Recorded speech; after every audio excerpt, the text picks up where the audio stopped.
ಪ್ರಧಾನಿ ನರೇಂದ್ರ ಮೋದಿ ಅವರು ನಿನ್ನೆ ಏರ್ ಬೇಸ್ಗೆ ಭೇಟಿ ಕೊಟ್ಟಂತಹ ಸಂದರ್ಭದಲ್ಲಿ ಗುಡುಗಿದ್ರು. ಇನ್ನು ಅದಾದ ನಂತರ ಇವತ್ತು ಪ್ರಧಾನಿ ನರೇಂದ್ರ ಮೋದಿ ಅವರ ನಿವಾಸದಲ್ಲಿ ರೆಡಿ ಆಗ್ತಾ ಇದೆಯಾ ಬ್ಲೂ ಪ್ರಿಂಟ್.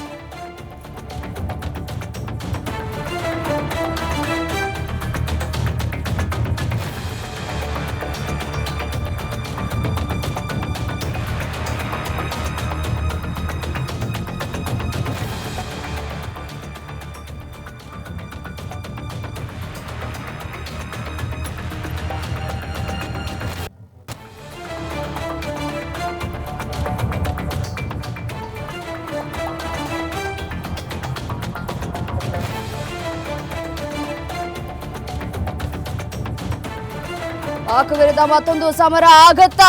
ಮೋದಿ ನಿವಾಸದಲ್ಲಿ ರೆಡಿ ಆಗ್ತಾ ಇದೆಯಾ ಬ್ಲೂ ಪ್ರಿಂಟ್. ಆಪರೇಷನ್ ಸಿಂಧೂರ ಬಳಿಕ ಮೊದಲ ಸಿಸಿಎಸ್ ಸಭೆ ಇದು. ನಿನ್ನೆ ಏರ್ ಬೇಸ್ ನಲ್ಲಿ ಪ್ರಧಾನಿ ನರೇಂದ್ರ ಮೋದಿ ಅವರು ಘರ್ಜಿಸಿದ್ರು. ಇವತ್ತು ಸಭೆಯನ್ನ ನಡೆಸ್ತಾ ಇದ್ದಾರೆ. ಕದನ ವಿರಾಮದ ಬಳಿಕ ಸರಣಿ ಸಭೆಯನ್ನ ನಡೆಸ್ತಾ ಇರುವಂತಹ ಮೋದಿ ಇಂದು ಕೂಡ ಪ್ರಧಾನಿ ಮೋದಿ ನೇತೃತ್ವದಲ್ಲಿ ಮೀಟಿಂಗ್ ಆಗುತ್ತೆ. ಕೆಲವೇ ಕ್ಷಣಗಳಲ್ಲಿ ಮೋದಿ ನಿವಾಸದಲ್ಲಿ ಹೈವೋಲ್ಟೇಜ್ ಸಭೆ ನಡೆಯುತ್ತೆ. ಸಭೆಯಲ್ಲಿ ರಾಜನಾಥ್ ಸಿಂಗ್, ರಕ್ಷಣಾ ಸಚಿವರು ಜೈಶಂಕರ್, ಅಮಿತ್ ಶಾ ಕೂಡ ಭಾಗಿಯಾಗಲಿಕ್ಕಿದ್ದಾರೆ. ಆಪರೇಷನ್ ಸಿಂಧೂರ ಸಕ್ಸಸ್ ಹಾಗೂ ಭದ್ರತೆಯ ಬಗ್ಗೆ ಮಾಹಿತಿಯನ್ನ ಕೂಡ ಕಲೆ ಹಾಕಲಿಕ್ಕಿದ್ದಾರೆ. ಪ್ರಧಾನಿ ನರೇಂದ್ರ ಮೋದಿ ಅವರ ನೇತೃತ್ವದಲ್ಲಿ ಇವತ್ತು ಅವರ ಮನೆಯಲ್ಲಿ ಸಭೆ ಕೂಡ ನಡೀಲಿಕ್ಕಿದೆ. ಭಾರತದ ಎರಡನೇ ಅತಿ ದೊಡ್ಡ ಏರ್ ಬೇಸ್ ಅದಂಪುರಕ್ಕೆ ಭೇಟಿ ಕೊಟ್ಟು ಅಲ್ಲಿನ ಸೈನಿಕರ ಜೊತೆ ಮಾತುಕತೆಯನ್ನ ಕೂಡ ಆಡಿದ್ರು.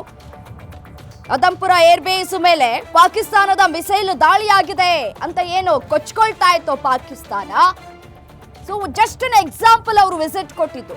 ಅದಂಪುರ್ ಏರ್ ಬೇಸ್ ಏನೂ ಆಗಿಲ್ಲ, ಇಡೀ ಪ್ರಪಂಚಕ್ಕೆ ತಿಳಿ ಹೇಳುವಂತಹ ಕೆಲಸವನ್ನ ಕೂಡ ಮಾಡಿದ್ದಾರೆ. ಪ್ರಧಾನಿ ನರೇಂದ್ರ ಮೋದಿ ಅವರು ಯಾವಾಗಲೂ ಕೂಡ ಏನೇ ಕೆಲಸ ಮಾಡಿದ್ರು ಕೂಡ ಸ್ವಲ್ಪ ಡಿಫರೆಂಟ್ ಆಗಿ ಮಾಡ್ತಾರೆ. ಅದರಂತೆಯೇ ನಿನ್ನೆನೂ ಕೂಡ ಅದಂಪುರಕ್ಕೆ ಭೇಟಿ ಕೊಟ್ಟಿದ್ರು ಏರ್ ಬೇಸ್ಗೆ. ಏರ್ ಬೇಸ್ನಲ್ಲಿ ಅಲ್ಲಿ S-400 ಕ್ಷಿಪಣಿ ಯಾವ ರೀತಿಯಾಗಿ ವರ್ಕ್ ಮಾಡುತ್ತೆ ಅನ್ನೋದು ಪ್ರತಿಯೊಬ್ಬರಿಗೂ ಕೂಡ ಕುತೂಹಲ ಇತ್ತು. ಮತ್ತೆ ಅದನ್ನ ಯಾರೂ ಕೂಡ ನೋಡಿರಲಿಲ್ಲ. ಇಡೀ ದೇಶಕ್ಕೆ ತೋರಿಸುವಂತಹ ಕೆಲಸವನ್ನ ಕೂಡ ಪ್ರಧಾನಿ ನರೇಂದ್ರ ಮೋದಿ ಅವರು ಮಾಡಿದ್ರು. ಇವತ್ತು ಆಪರೇಷನ್ ಸಿಂಧೂರ ಸಕ್ಸಸ್ ಹಾಗೂ ಭದ್ರತೆಯ ಬಗ್ಗೆ ಮಾಹಿತಿಯನ್ನ ಕೂಡ ಕಲೆ ಹಾಕ್ಲಿಕ್ಕಿದ್ದಾರೆ ಪ್ರಧಾನಿ ನರೇಂದ್ರ ಮೋದಿ ಅವರು. ಯೋಧರ ಭುಜ ತಟ್ಟಿ ಅಭಿನಂದನೆಯನ್ನ ಕೂಡ ಸಲ್ಲಿಸಿದ್ರು ಪ್ರಧಾನಿ ನರೇಂದ್ರ ಮೋದಿ ಅವರು. ಸೊ ಇವತ್ತಿನ ಮೀಟಿಂಗ್ ಬಹಳಷ್ಟು ಕುತೂಹಲಕ್ಕೂ ಕೂಡ ಕಾರಣ ಆಗ್ತಾ ಇದೆ. ಏನು ಮಾತುಕತೆ ಆಗತ್ತೆ, ಯಾವ ರೀತಿಯಾದಂತಹ ನಿರ್ಧಾರಗಳು ಕೈಗೊಳ್ಳಲಾಗುತ್ತೆ ಇವತ್ತಿನ ಸಭೆಯಲ್ಲಿ ಅನ್ನೋದು ಕುತೂಹಲಕ್ಕೆ ಕಾರಣ. ನವದೆಹಲಿಯಲ್ಲಿ ಭದ್ರತೆಯ ಕುರಿತು ಸಂಪುಟ ಸಮಿತಿಯ ಅಂದ್ರೆ ಸಿಸಿಎಸ್ ನಿರ್ಣಾಯಕ ಸಭೆಯ ಅಧ್ಯಕ್ಷತೆಯನ್ನು ವಹಿಸಿದ್ದು ರಾಷ್ಟ್ರೀಯ ಭದ್ರತೆಗೆ ಸಂಬಂಧಪಟ್ಟಂತೆ ಉನ್ನತ ಮಟ್ಟದ ಚರ್ಚೆಗಳು ಕೂಡ ನಡೀಲಿಕ್ಕಿದ್ದಾವೆ. ಆಪರೇಷನ್ ಸಿಂಧೂರ ಮತ್ತು ಪಹಲ್ಗಾಮ್ ಭಯೋತ್ಪಾದಕ ದಾಳಿಯ ನಂತರದ ಘಟನೆಗಳನ್ನ ಚರ್ಚಿಸುವ ಜೊತೆಗೆ ಪಾಕಿಸ್ತಾನದ ವಿರುದ್ಧ ಕಾರ್ಯತಂತ್ರದ ಪ್ರತಿಕ್ರಿಯೆಯನ್ನ ಕೂಡ ರೂಪಿಸುವಂತಹ ನಿರೀಕ್ಷೆಗಳು ಕೂಡ ಇದೆ. ರಕ್ಷಣಾ, ಗೃಹ, ವಿದೇಶಾಂಗ ಮತ್ತು ಗುಪ್ತಚರ ಸಂಸ್ಥೆಗಳ ಪ್ರಮುಖ ಸಚಿವರು ಮತ್ತು ಉನ್ನತ ಅಧಿಕಾರಿಗಳನ್ನ ಒಳಗೊಂಡಂತಹ ಸಿಸಿಎಸ್ ಸಭೆಯು ಮಿಲಿಟರಿ ಮತ್ತು ಗುಪ್ತಚರ ವಲಯದಲ್ಲಿ ಭಾರತದ ಸನ್ನದ್ಧತೆಯ ಕುರಿತು ಚರ್ಚೆಯನ್ನ ಕೂಡ ಮಾಡಲಾಗುತ್ತೆ. ಇವತ್ತಿನ ಸಭೆಯಲ್ಲಿ ಆಪರೇಷನ್ ಸಿಂಧೂರ ನಂತರ ಭಾರತವು ತನ್ನ ಮುಂದಿನ ಕ್ರಮದ ಬಗ್ಗೆ ಯೋಚಿಸ್ತಾ ಇರುವಾಗ ಇವತ್ತಿನ ಸಭೆಯು ಬಹಳ ಮಹತ್ವದ್ದಾಗಿದೆ. ಮತ್ತಷ್ಟು ಡೀಟೇಲ್ಸ್ ಕೊಡ್ತಾ ಹೋಗ್ತಾರೆ ನನ್ನ ಗ್ಯಾರಂಟಿ ನ್ಯೂಸ್ನ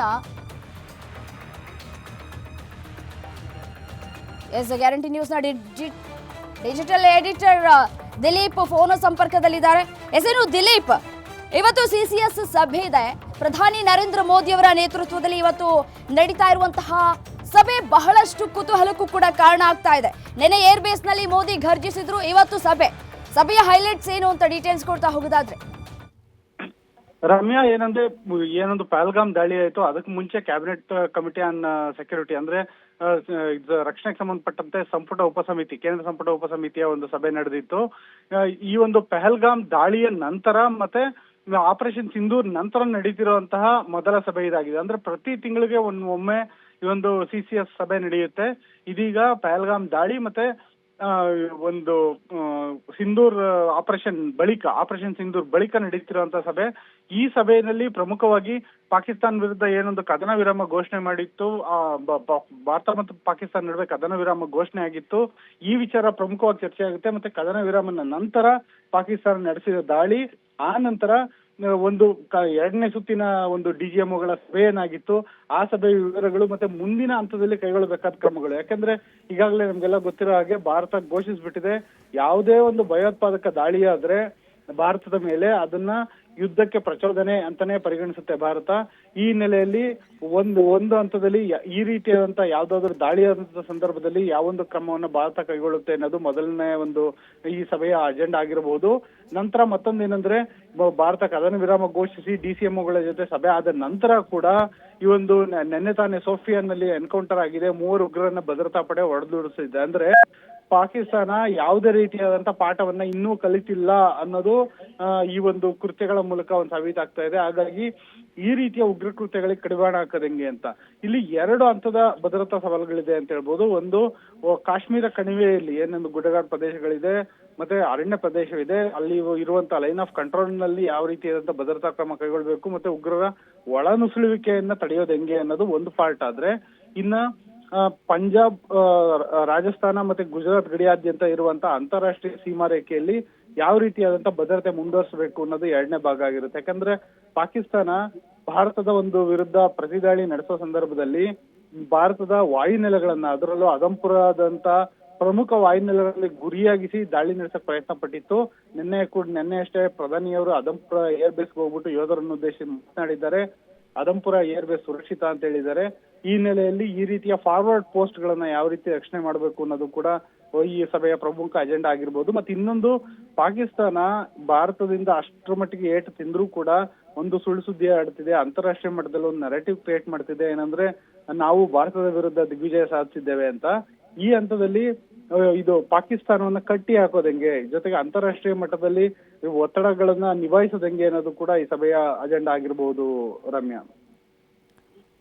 ಏನು ಪಾಕ್ಗೆ ಯಾವ ರೀತಿಯಾಗಿ ಬುದ್ಧಿ ಕಲಿಸಬೇಕು ಅನ್ನೋದು ಕೂಡ ಈ ಸಂದರ್ಭದಲ್ಲಿ ಚರ್ಚೆಯಾಗುವಂತಹ ಸಾಧ್ಯತೆ ಇದೆ ಅಂತ ಕೂಡ ನೀವು ಹೇಳಿದ್ರಿ. ಮತ್ತೆ ಬೇಹುಗಾರಿಕೆ ವಿವಾದಗಳು ಕೂಡ ಇದೀಗ ಸೃಷ್ಟಿಯಾಗ್ತಾ ಇರುವಂಥದ್ದು, ರಾಜತಾಂತ್ರಿಕರನ್ನ ಹೊರಹಾಕುವಂತಹ ಕೆಲಸಕ್ಕೆ ವಿಚಾರಕ್ಕೆ ಸಂಬಂಧಪಟ್ಟಂತೆ ಮಾತುಕತೆ ಕೂಡ ಆಗುವಂತಹ ಸಾಧ್ಯತೆ ಇದೆಯಾ? ಏನಾಗುತ್ತೆ ರಮ್ಯ, ಯಾವುದೇ ಒಂದು ಸಂಘರ್ಷಮಯ ಪರಿಸ್ಥಿತಿಗಳು ಸೃಷ್ಟಿಯಾದಂತಹ ಸಂದರ್ಭದಲ್ಲಿ ಉಭಯ ರಾಷ್ಟ್ರಗಳ ನಡುವೆ ಹಲವು ರೀತಿಯಾದಂತಹ ಆರೋಪ ಪ್ರತ್ಯಾರೋಪಗಳು ಕೇಳಿಬರೋದು ಸಹಜ. ಮತ್ತೆ ಈ ಹಂತದಲ್ಲಿ ಕೇವಲ ಸೈನ್ಯದ ಯುದ್ಧ ಮಾತ್ರ ಅಲ್ಲ, ರಾಜತಾಂತ್ರಿಕ ಯುದ್ಧ ಕೂಡ ಈ ಸಂದರ್ಭದಲ್ಲಿ ಶುರುವಾಗುತ್ತೆ. ಆದ್ರೆ ಭಾರತ ಈ ಎಲ್ಲಾ ಸಮರಗಳಲ್ಲೂ ಒಂದು ಮೇಲುಗೈಯನ್ನ ಸಾಧಿಸ್ತಾ ಬರ್ತಾ ಇದೆ. ಇನ್ನು ಕೆಲವೇ ದಿನಗಳಲ್ಲಿ ವಿಶ್ವಸಂಸ್ಥೆಯಲ್ಲಿ ಒಂದು ಸಾಮಾನ್ಯ ಸಭೆ ಕೂಡ ಆಯೋಜನೆ ಆಗುತ್ತೆ. ಅಲ್ಲಿಯೂ ಕೂಡ ಭಾರತ ಪಾಕಿಸ್ತಾನ ಎಸಗಿದ ಏನೊಂದು ದುಷ್ಕೃತ್ಯಗಳಿದಾವೆ, ಅದಕ್ಕೆ ಭಾರತ ನಡೆಸಿದ ಪ್ರತಿದಾಳಿ, ಭಾರತ ನೀಡಿದ ಉತ್ತರ, ಮತ್ತೆ ಅದಕ್ಕೆ ಪಾಕಿಸ್ತಾನ ಸೇನೆ ನೀಡಿದ ಒಂದು ಪ್ರತ್ಯುತ್ತರ ಏನಿದೆ, ಅದರಲ್ಲೂ ನಾಗರಿಕ ನೆಲೆಗಳನ್ನ ಗುರಿಯಾಗಿಸಿ ಪಾಕಿಸ್ತಾನ ನಡೆಸಿದ ದಾಳಿ ಇರ್ಬೋದು, ಅವೆಲ್ಲದನ್ನು ಭಾರತ ವಿಶ್ವಸಂಸ್ಥೆಯಲ್ಲಿ ಪ್ರಸ್ತಾಪಿಸೋಕೆ ತೀರ್ಮಾನ ಮಾಡಿದೆ. ಇವತ್ತಿನ ಏನೊಂದು CCS ಸಭೆಯಲ್ಲಿ ಪ್ರಮುಖವಾಗಿ ಈ ಎಲ್ಲಾ ವಿಚಾರಗಳು ಚರ್ಚೆಗೆ ಬರುತ್ತೆ. ಪಾಕಿಸ್ತಾನಕ್ಕೆ ಒಂದು ರಾಜತಾಂತ್ರಿಕವಾಗಿ ಪ್ರತ್ಯುತ್ತರ ನೀಡೋದು ಹೆಂಗೆ ಅನ್ನೋದು ಒಂದಾದ್ರೆ, ಮತ್ತೊಂದು ರಕ್ಷಣಾ ಕುರಿತ ಸಭೆ ಆಗಿರೋದ್ರಿಂದ ಪಾಕಿಸ್ತಾನದ ಒಂದು ಪ್ರತಿದಾಳಿಗೆ, ಒಂದು ದಾಳಿಗೆ ಯಾವ ರೀತಿ ನಾವು ಉತ್ತರ ಕೊಡಬೇಕು, ರಕ್ಷಣೆ ಮಾಡ್ಕೊಳೋದು ಹೆಂಗೆ ಅನ್ನೋದ್ರ ಜೊತೆಗೆ ಪಾಕಿಸ್ತಾನ ಎನ್ನುವುದು ದೊಡ್ಡ ಪ್ರಮಾಣ ದಾಳಿ ನಡೆಸಿದ್ರೆ ಪ್ರತಿದಾಳಿ ನಡೆಸಿದ ಹೆಂಗೆ ಅನ್ನೋದ್ರ ಕುರಿತಾಗಿಯೂ ಕೂಡ ಒಂದು ಸಂಪೂರ್ಣ ರಣತಂತ್ರ ಸಜ್ಜಾಗುವಂತ ಸಾಧ್ಯತೆ ಇದೆ ರಮ್ಯಾ.